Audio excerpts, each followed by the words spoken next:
What's going on, guys? We just got back from Mexico 2 weeks ago, so I just finished up my self-quarantine today. It's day 1 out of the house. Came to the shop, got to clean up, and I thought I'd run you guys through some of the tools that I use every day. Hopefully it can help some of you guys out. Let's go.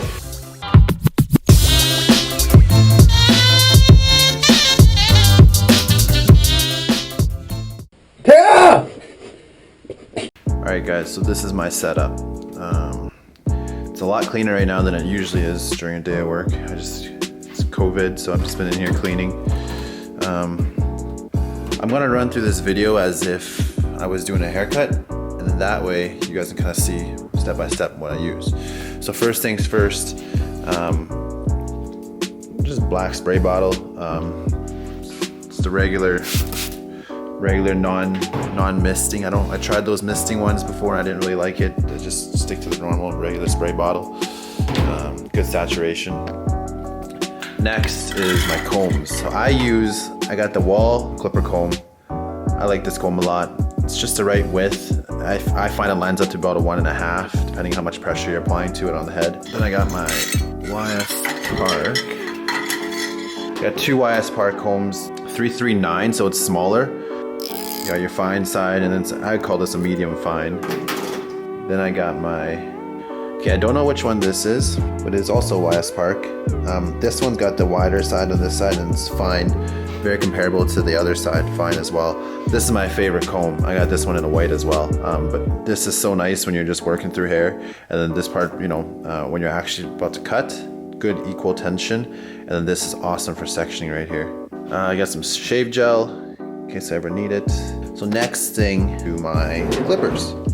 I got a wide variety of clippers. I use mostly Wahl. I got the Braun, I got the BabyblissPro shaver. We got a little bit more Babybliss here, and then a little bit of Andis as well. First things first, clipper. So I got the magic clip. I use the magic clip. I got 3 of them on rotation at all times. So I got 2 here that are ready to go. Then I got another one charging right now, and I just kind of cycle through them like that. This one's got the Omni Cord ceramic blade on it. These are fantastic. They don't heat up as much. They're nice, even, sharp. You can see the gapping on it. It's crazy. Sometimes I find with the factory blades, they're sometimes a little bit warped. Now I picked up this Babybliss as well. I'm still getting used to it. It's big,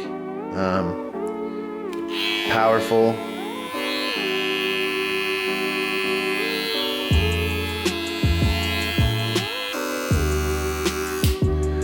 So yeah, the Babybliss is nice, but I find like the ergonomics of it, it's a bit more of like the hand positioning of it, it's more like, notice positioning there. So I have the corded detailer here, and I've used this one for years. And the tricky thing with these is sometimes from factory, they'll pull a little bit. So I go back and forth. I try to find the one that works well, and even if that means I have to bring them back to the store sometimes. This one's lasted me a long time. It's fantastic. But then they came out with the cordless detailer. Cordless detailer, this is my favorite tool. This thing is amazing. It's super powerful. Sharp, it's got the T-blade on it. The size is great, fits in your hand, awesome. It's a little bit bigger than the original detailer, as you can see, but not by much. Then lastly, I got my shavers. So I got the Babybliss. This is my new pickup. This thing is fantastic. The color is super cool on it, kind of like a chromey gold. This thing cuts fast. Like it's loud, it's powerful, and it's smooth, really, really smooth. I've always been using the Andis prior to that, and the Wahl shavers just as good too. Yeah, they're pretty similar. I almost be curious if they're made by the same company. Like, pretty close. But the Babybliss definitely takes the cake, and this one, like, it just does not die. Like, you could use this for 3-4 days in a row, and it'll hold its charge. And for wall fades and stuff like that, or even detailing around the edges, this thing is fantastic. Lastly, Braun Series 9. I picked this up maybe about 1.5 years ago. It's good. It's pricey. It's really, really pricey. There's 2 blades, so there's a blade on the back, blade on the top. Lots of cutting surface. It's more for like rough cutting for me.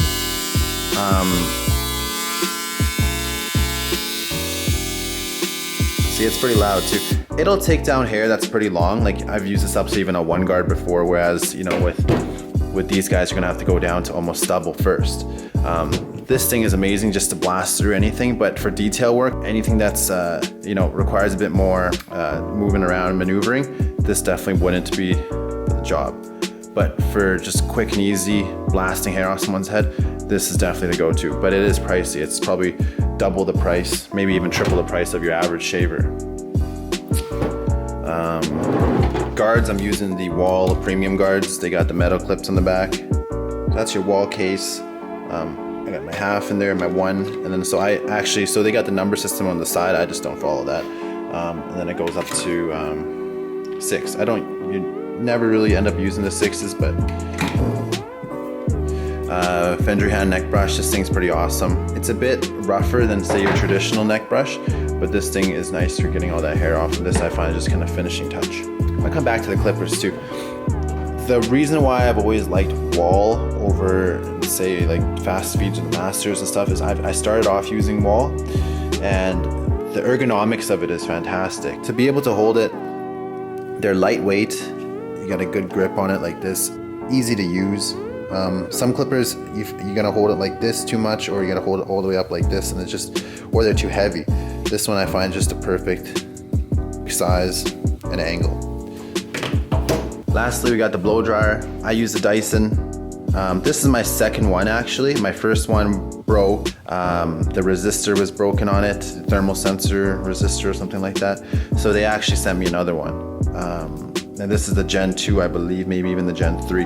So the filter on this one just snaps off like this. It's magnetic. The old ones were not like that. This is much better, and this actually comes off and you can clean it way easier. If you do buy the professional one, it actually comes with a longer cord, and it's a little bit cheaper. I think it's about 50 to 100 bucks cheaper. And the Dyson is just so powerful. Like it's super, super strong. Good concentrated airflow. Sanic. You got your clipper spray, clipper side, clipper lube.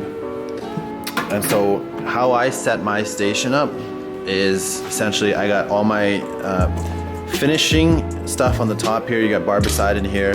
And then my first drawer is where my clips go. So my blades are here. Razors, usually they're sitting in the barber side, but they're here now.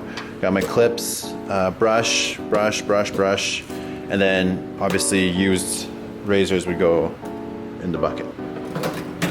Second one, I have my mirror, and then a sponge. And this is like my trinket. These are brushes I don't really use very often. I got my picks over here. You gotta have your lotion if you're a barber. Your hands, always washing your hands. Hands will be dry. Lotion for sure. A lip chap, lighters. Never know when you're gonna need them. And this is those Omni Cord. This is those Omni Cord blades I was talking about. The ceramic blades. They're not very expensive. They're about 30 bucks Canadian. I think they're based out of the US actually, but they're awesome. And this is for the detailer. I haven't put it on yet because my detailer is working really good right now. And so usually I have my scissors on my cape, but today they're all in here, so I'm gonna show you what I'm using. So these two are a Moto set. Moto is based out of the US. Guy by the name of Aaron, I can link his IG somewhere. They're pretty inexpensive. They're not very much. They're about 250 bucks for one. That's the 6-inch, I believe. And then I got my texture shears. This is like an off-brand 7-inch shear. It's heavier. Then I got these my Joewells. I mean, Joewell's is not an expensive company, but it's cobalt steel. These are 6-inch as well. Great for detailing. But then, I mean, these are your starter school scissors. I think these are a 5.5, maybe even a 5. At the time they felt really big, but I mean now they're tiny. I don't use these very often, but I keep them with me. I don't buy very expensive shears. I go kind of medium edge. As long as I find as long as it's Japanese cobalt steel, you're gonna get a good strong edge on them. When you go too expensive, I find a lot of times you're just paying for the brand name. So just find what works for you, and obviously get someone that can sharpen them very well. That's gonna make all the difference.